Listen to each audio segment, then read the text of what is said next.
Antarctica आखिर आया कहां से, यानी ये कैसे बना और क्यों, और ये पृथ्वी के बॉटम में कैसे चला गया, और अंटार्कटिका को इंसानों ने कब देखा, यानी ये कैसे डिस्कवरी हुआ। अंटार्कटिका की स्टोरी भी काफी इंटरेस्टिंग है, क्योंकि अंटार्कटिका भी कभी ऊपर हुआ करता था, लेकिन फिर कुछ ऐसा हुआ कि टूटकर दुनिया के बॉटम में चला गया और बना इस दुनिया का सबसे ठंडा कॉन्टिनेंट। तो जी हाँ दोस्तों, आज की ये वीडियो अंटार्कटिका पर होने वाली है और अंटार्कटिका के कुछ ऐसे राज भी जानेंगे जिनके बारे में पहले आप नहीं जानते होंगे। दोस्तों, अगर हम आज से 300 मिलियन साल पीछे जाएं, यानी डायनासोर के भी टाइम से पहले, तो उस टाइम पृथ्वी कुछ ऐसी दिखती थी। पृथ्वी पर सिर्फ एक ही बड़ा कॉन्टिनेंट था जिसे हम नाम देते हैं पैंजिया, जो एक सुपर कॉन्टिनेंट था जिसमें सारी लैंड एक ही जगह पर थी। अंटार्कटिका भी पैंजिया में ही था और उस टाइम में काफी ग्रीन था, यानी यहाँ बहुत बड़े बड़े जंगल्स थे जहाँ डिफरेंट टाइप्स के प्लांट्स थे, एनिमल्स थे और शायद और भी बहुत कुछ था। तो अब सवाल ये आता है कि जो अंटार्कटिका कभी एक ग्रीन महाद्वीप था, वो इतना ठंडा कैसे हो गया, यानी जहाँ कभी जंगल हुआ करते थे वहां आज सिर्फ और सिर्फ बर्फ क्यों है। तो चलिए जानते हैं। तो दोस्तों, जैसे कि मैंने बताया कि पैंजिया एक सुपर कॉन्टिनेंट था, तो आज से 200 मिलियन साल पहले ये टूटकर दो हिस्सों में बंटने लगा, जो थे लॉरेशिया और गोंडवाना। ये दोनों भी सुपर महाद्वीप थे जिनमें काफी सारे अलग अलग कॉन्टिनेंट्स थे। लॉरेशिया में नॉर्थ अमेरिका, यूरोप, ग्रीनलैंड और एशिया का कुछ पार्ट जैसे चाइना और रशिया थे, और गोंडवाना में south America, Africa, Antarctica, Australia, Arabian प्रायद्वीप यानी सऊदी अरब और यूएई और इंडियन सब कॉन्टिनेंट अब बात हो रही थी। अंटार्कटिका की तो अंटार्कटिका भी गोंडवाना में ही था। पैंजिया के टूटने के बाद ये कई मिलियन सालों तक गोंडवाना में ही रहा और उस टाइम डायनासोर भी यहाँ रहा करते थे। क्योंकि जब अंटार्कटिका गोंडवाना में था तब भी ये ग्रीन था, तो लगभग 20 मिलियन सालों तक ये गोंडवाना में ही रहा और ठीक 180 मिलियन साल पहले गोंडवाना भी टूटने लगा। इसके टूटने से सारे कॉन्टिनेंट्स अलग हो गए और अंटार्कटिका भी टूटकर पृथ्वी के बॉटम में चला गया, यानी साउथ में। अब साउथ में जाने के बाद अंटार्कटिका के टेम्परेचर्स एक्सट्रीम होने लगे और पूरा कॉन्टिनेंट धीरे धीरे बर्फ से ढकने लगा।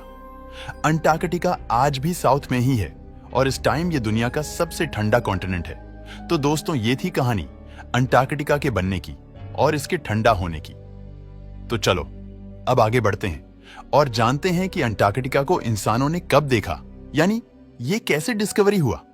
दोस्तों, वैसे तो अंटार्कटिका कई मिलियन सालों पहले ही बन चुका था, बट इंसानों ने इसे बहुत लेट देखा। अंटार्कटिका सिर्फ 200 साल पहले ही, यानी 1820 में डिस्कवरी हुआ, और ये बहुत ही शॉकिंग बात है। अंटार्कटिका को कैसे देखा, ये जानने से पहले हम वक्त में थोड़ा पीछे चलते हैं और जानते हैं कि अंटार्कटिका को देखने से पहले लोग क्या क्या सोचा करते थे। दोस्तों, वैसे तो अंटार्कटिका 1820 में डिस्कवरी हुआ, बट ऐसा नहीं है कि लोग इसके बारे में जानते नहीं थे। इंसान ने काफी पहले यह अंदाजा लगा लिया था कि पृथ्वी के बॉटम में भी कोई कॉन्टिनेंट छुपा है। जीस तक पहुंच पाना काफी मुश्किल है। एंशिएंट फिलोसोफर एरिस्टोटल ने तो यह तक कह दिया था कि अगर पृथ्वी के ऊपर कॉन्टिनेंट्स है तो नीचे भी कोई बड़ा सा लैंड का टुकड़ा होना चाहिए जो ऊपर के कॉन्टिनेंट्स को बैलेंस करता होगा। अब बात में लॉजिक जरूर था, बट साइंस इन बातों को नहीं मानती। अब आगे बढ़ते साल 1773 में जेम्स कुक नाम का एक एक्सप्लोरर था जिसने पहली बार अंटार्कटिका सर्किल को क्रॉस किया। उसने अंटार्कटिका के आसपास के समुद्र को एक्सप्लोर किया और उसे पक्का यकीन हो गया कि यहां कोई कॉन्टिनेंट छुपा है। वो अंटार्कटिका के बहुत पास से गुजरा, बट उसे देख नहीं पाया। अब भले ही वह अंटार्कटिका को नहीं देख पाया, बट उसने स्ट्रांगली क्लेम किया कि यहां जरूर कोई बड़ा कॉन्टिनेंट है। जीस तक पहुंच पाना नामुमकिन है क्योंकि सदर रीजन के पास कंडीशंस काफी एक्सट्रीम थे। तो जेम्स कुक को लगा कि कॉन्टिनेंट तक कोई नहीं पहुंच सकता, तो जेम्स कुक के अकॉर्डिंग अंटार्कटिका तक पहुंचना नामुमकिन था। बट फिर 1820 में यह नामुमकिन काम मुमकिन हो गया, क्योंकि 1820 में 3 लोगों ने यह क्लेम किया कि उन्होंने अंटार्कटिका को अपनी आंखों से देखा। फेबियन गॉटलीब, एडवर्ड ब्रासफील्ड और नाथनियल पामर। मजे की बात यह है कि इन तीनों ने अंटार्कटिका को एक ही साल देखा, यानी 1820 में फेबियन ने अंटार्कटिका को 27 जनवरी को देखा। एडवर्ड ने उसके 3 दिन बाद यानी 30 जनवरी को देखा और नाथनियल ने थोड़ा लेट देखा, यानी नवंबर में अब इन तीनों के अकॉर्डिंग इन्होंने अंटार्कटिका देखा। जरूर था, बट इनमें से कोई भी वहां लैंड नहीं कर पाया क्योंकि साउथर्न ओशन में कंडीशंस वैसी एक्सट्रीम होती हैं और सोने पे सुहागा। ये था कि अंटार्कटिका के इर्द गिर्द बड़ी बड़ी आइस शेलवेस हैं जो कि कई कई किलोमीटर्स थिक होती हैं। अब ना तो उस टाइम के जहाज आइस को तोड़ पाते थे और ना ही इन एक्सप्लोरर्स को कोई आइडिया था कि इन्हें ये सब देखने को मिलेगा। तो अगर ये लोग वहां उतर भी जाते तो ये मर भी सकते थे क्योंकि अंटार्कटिका के बारे में ये कुछ नहीं जानते थे और इसलिए ये बस अंटार्कटिका को देखकर वापस आ गए और इसे नाम दिया गया। अंटार्कटिका एंटी आर्कटिक यानी आर्कटिक का ऑपोजिट, क्योंकि अर्थ के ऊपर वाले एरिया को हम आर्कटिक कहते हैं तो नीचे वाला एरिया उसका ऑपोजिट हुआ, इसीलिए हमने उसे नाम दिया अंटार्कटिका। तो अंटार्कटिका अब डिस्कवरी हो चुका था, इसका नाम भी रखा जा चुका था, तो अब बारी थी इस पर लैंड करने की। दोस्तों, अब अंटार्कटिका पर लैंड होने की स्टोरी भी काफी इंटरेस्टिंग है क्योंकि अंटार्कटिका दुनिया का सबसे ठंडा कॉन्टिनेंट है। तो यहां लैंड होने का मतलब था मौत को दावत देना और ये खौफ खत्म किया। इस आदमी ने इसका नाम कार्स्टन बोर्चग्रेविंग का और ये एक नॉर्वेजियन एक्सप्लोरर था।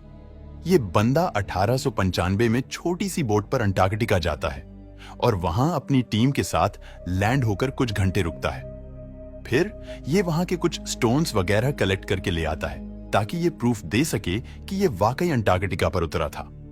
मजे की बात ये थी कि जैसे ही ये बंदा अंटार्कटिका पहुंचा तो इसके क्रू मेंबर्स आपस में झगड़ा करने लगे कि अंटार्कटिका पर सबसे पहले कौन कदम रखेगा। इस तस्वीर में आप क्लियरली देख सकते हो कि एक बंदा बोट से उतरकर भागा जा रहा है ताकि वो सबसे पहले अपने कदम अंटार्कटिका पर रख सके, जो कि काफी फनी बात है। इसने ये साबित कर दिया कि अंटार्कटिका पर लैंड होना इतना भी डेंजरस नहीं है और इसने ठान ली कि ये दोबारा भी अंटार्कटिका जाएगा और इस बार ये वहां रहकर आएगा। तो 1895 में अंटार्कटिका पर लैंड होने वाला पहला इंसान बना और उसके ठीक 4 साल बाद यानी 1899 में ये फिर से अंटार्कटिका गया और इस बार ये वहां पूरा 1 साल रुका। ये बंदा इस बार 10 बंदों की टीम लेकर जाता है और ये 10 के 10 लोग पूरे 1 साल तक अंटार्कटिका में सरवाइव भी कर लेते हैं, यानी अंटार्कटिका पर समर्स के साथ साथ पूरी एक विंटर भी गुजारते हैं जहां इन्हें एक्सट्रीम वेदर और -डिग्री की ठंड का सामना करना पड़ता है। इस दौरान ये जिंदा रहने के लिए सब कुछ करते हैं, जैसे इन्होंने अपने साथ जो फूड लेकर गए थे वो तो यूज की ही, लेकिन साथ ही साथ इन्होंने सील्स और पेंगुइन जैसे एनिमल्स को भी हंट करके खाया। भले ही एक छोटी सी टीम थी, बट ये अपने डिसिप्लिन्ड होने की वजह से अंटार्कटिका पर जिंदा बच गए और वे पहले इंसान बने जिन्होंने न सिर्फ अंटार्कटिका पर सरवाइव किया बल्कि वहां साइंटिफिक डिस्कवरीज भी की।